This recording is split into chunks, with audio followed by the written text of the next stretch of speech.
Davey, 2-0 defeat home to Rangers just before the international break. What's your kind of thoughts straight after? I think we were lucky to go in at 1-0 down at half time. I thought the first half was really erratic, chaotic, but I think VAR never helped with that, if I'm honest.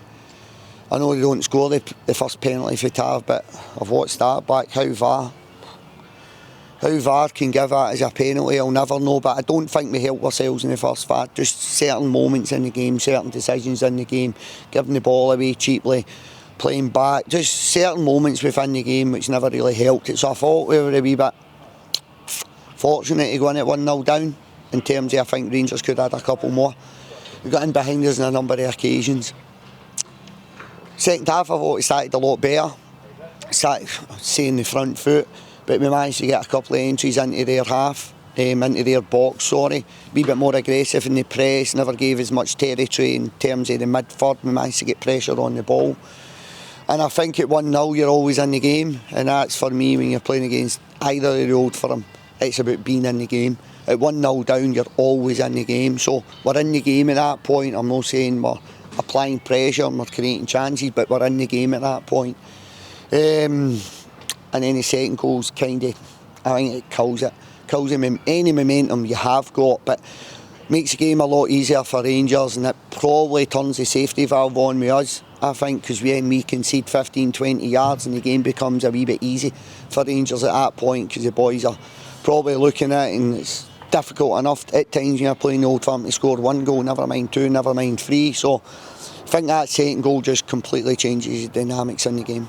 It was kind of VAR heavy, let's say, especially in the first half. I think there was two chopped off, the penalty kick and then the penalty kick for the Tavernier goal as well. What's your kind of opinion on VAR overall? It's been hot in the media this week. I was a big advocate of it at the start, but I was at the Motherwell Hearts game yesterday and it was the same thing. As a fan, I'm sitting there and watching, I'm scouting, but I'm a fan at that point. I didn't really enjoy the experience, if I'm honest, the stopping and starting of it. Today, we never had the feed in the dugout, we couldn't get that on for some reason, we'll need to look at that. So we were left we didn't know what was going on either. Before it was Debtors was infringing in the play. I think that's why it wasn't given for the goal, but we didn't know ourselves. So I think even in the dugout the emotions were probably a wee bit higher ourselves because we didn't know what was going on. Look back at the penalty with Cosland.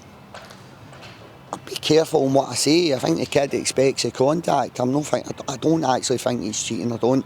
But I think he expects a contact, but I think the contact isn't there by the time he's down. And I also think if there's any sort of contact, it's minimal at best. So I thought VAR, it was a wee bit chaotic. We came out on the right side of it twice probably, but we came out on the wrong side of it again with the penalty. I know it doesn't go in, but they kind of moments in the game lead to the players' emotions being different on the park, because they're probably coming away from that going, we're really, really lucky here to go in at 1-0 down, but when you actually take it all back, strip it all back, wasn't there a penalty and the goals weren't goals. So it's not as chaotic as what it maybe felt. Does that make sense? So I wasn't overly keen in the first half. It wasn't a great spectacle with the bench because we never really had a clue what was going on because we never had access to any feed. How difficult are these games to manage in general? Obviously Rangers have an embarrassment of riches that can pull the likes of Cantwells and Lammers and people like that off the bench. Does that make it It's difficult? Of course it's difficult. They're a good football team. I think they've got a wee bit of confidence behind them, they've got a bit of momentum behind them. In 7, is it? I spoke to the boys in the change room. I think they moved the ball a lot quicker than what they've maybe done in previous games against us. They were a wee bit more direct. I think the amount of long balls they actually played today, which you knew was going to be a problem coming into the game, especially to Simmer. So they were very direct at times. If you press, they're going in behind. Their positioning's good football players, good athletes. It's difficult. It's difficult. I laugh sometimes when I'm watching Champions League football and we're talking about maybe the Old Firm playing against teams with 7-8 times their budget, and we're sitting here with teams 30-35 times your budget, and we all go away disappointed and frustrated. But I think at this level, I think perspective's the big thing that's needed, and you need to be pragmatic, and you need to put it in perspective. Yeah, in the past we've took results here. Probably over the last 2 years, maybe I would personally feel we've been a wee bit not unlucky, but we've not as been successful as we have been in previous seasons. And that's disappointing for me, but it's important that I put it into perspective. Touched on Sima there, obviously we've seen Luigi in a not an unfamiliar role, but maybe slightly higher up than what's usual. Was that to try and counter that? He's trying to counter it. Now we're kind of centre-back positions, the personnel that's available. I'm struggling, I'm kind of playing, there's Chris at right centre-back today. Chris had played left centre-back previously for us. Now I think that's not right, but I think Chris playing as a left centre-back is definitely something that's well within his characteristics, his traits as a footballer. I wanted to bounce Luigi up one because the last thing I wanted was Simmer getting in behind us. I thought he dealt with him fairly well at times, couple of occasions, but that probably then led to being the right hand side not having that offensive threat that you maybe hoped it was going to have. But Simmer's been a huge player for him. He was at one that I had identified in the lead up to the game, especially in the long balls. You look at it, I think it's first goal Rangers scoring Thursday night, it's that long ball to Simmer.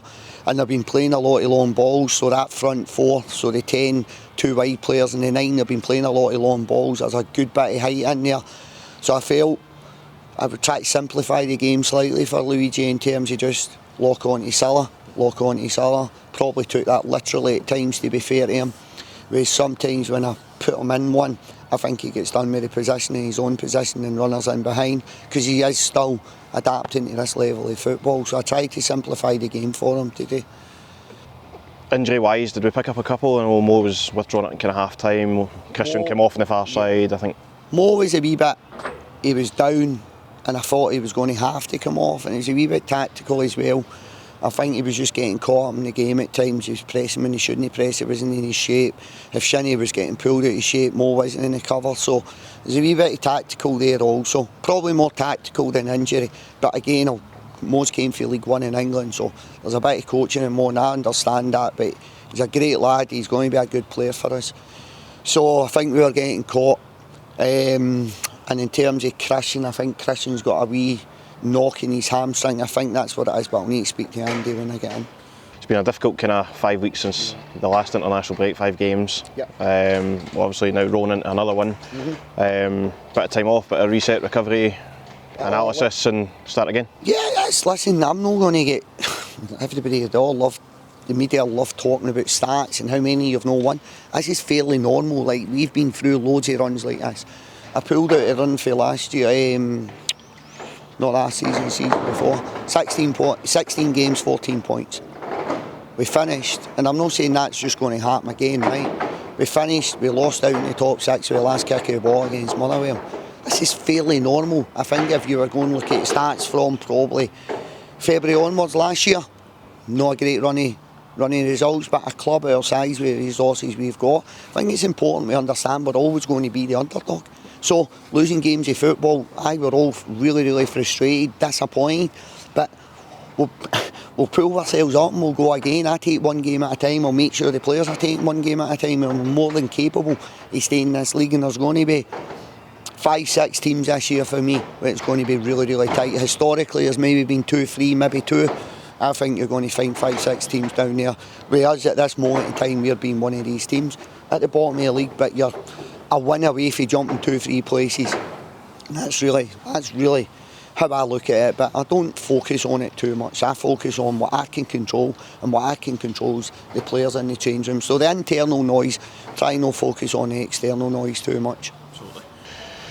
So 2 weeks time until the next fixture, which is St Mirren away, and then we run into a kind of busy schedule after that, leading up to Christmas, with Aberdeen being slipped in away on a Wednesday night as well. Yeah, that was nice. You thought you were doing yourself a favour. Dundee bringing the game forward, bring it forward, we lose the 3 points and you bang us with the Aberdeen game in there. So listen, it is what it is. We're on the same schedule as most other clubs. I think Aberdeen, to be fair, probably got a worse schedule than us, so that'll not be any complaint. Sorry, going into that game.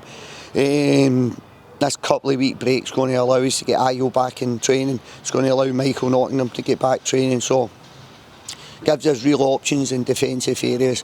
I just felt we've been a wee bit light over the last 2-3 weeks, asking players to play there. Like Sean Kelly, I never brought Sean in to be a left centre back. I brought Sean in to be a defensive midfield player for us, and he can play well there. Sean, it's definitely a position Sean can play. certain games it suits him, certain games I'd rather he was in the middle of the park. Christian Montano's played left centre back. Certain games I wouldn't want Chris there, he played right centre back today, so it's going to give us good options going forward. If, fingers crossed, we can keep everybody fit. How frustrating is that for you personally, Davey? Obviously you brought a few defenders in during the summer, but you're almost kind of rejigging everything defensively, but does that take the focus off the offensive side of the game? Or?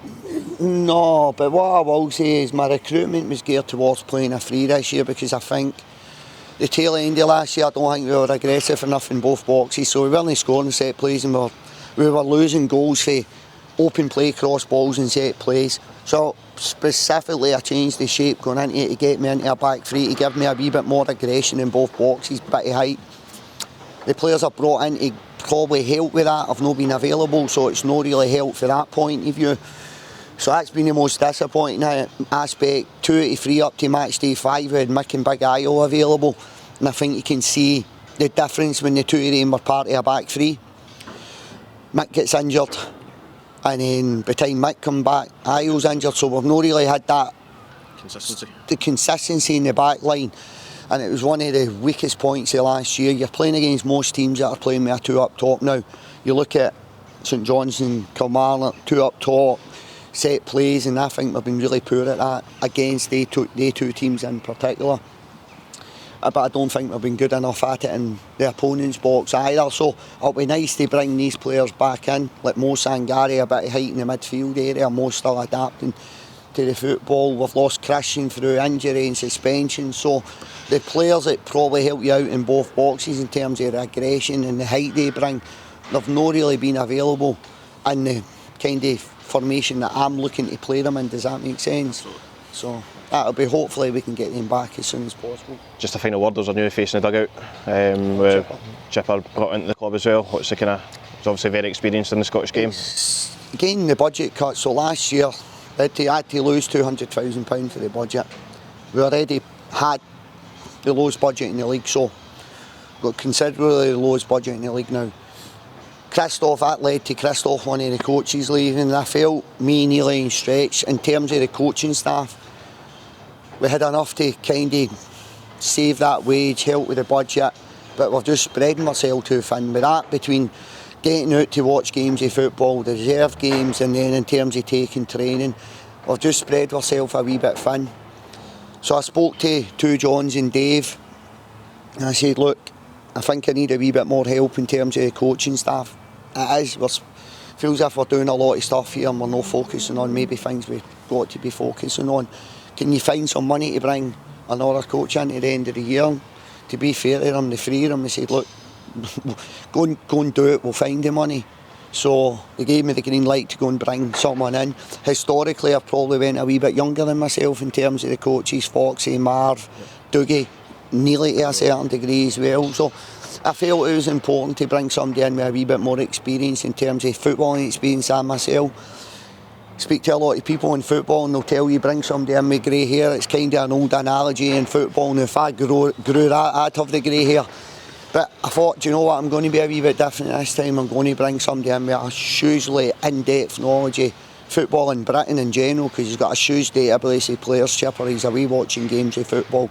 So it's brought a different dynamic to the first team staff office, the first team changing room. So I'm looking forward to working with Chipper up until the course of the season. Does kind of have that reputation almost that if you go to a game you tend to see Chipper there? That's me. Every game I go to, Chipper's there. I'm just can't be a coincidence. So how many games does he go to? I'm sitting in my house when Chipper was the Hamilton manager, sitting watching Ross County Motherwell, and Chipper's at Ross County Motherwell on a Wednesday night. But see, just that enthusiasm, that passion, that desire for football, just for me, that's why I love football. So he's very, very similar to myself, but he's got a huge knowledge, and I think he'll be a very, very good help for the coaching staff at the club. Yeah. Just finally, quick word on the fans, Davey. Obviously 3 sections taken by the away support today, but kind of packed out and behind us as well, didn't it? I thought the fans were good today.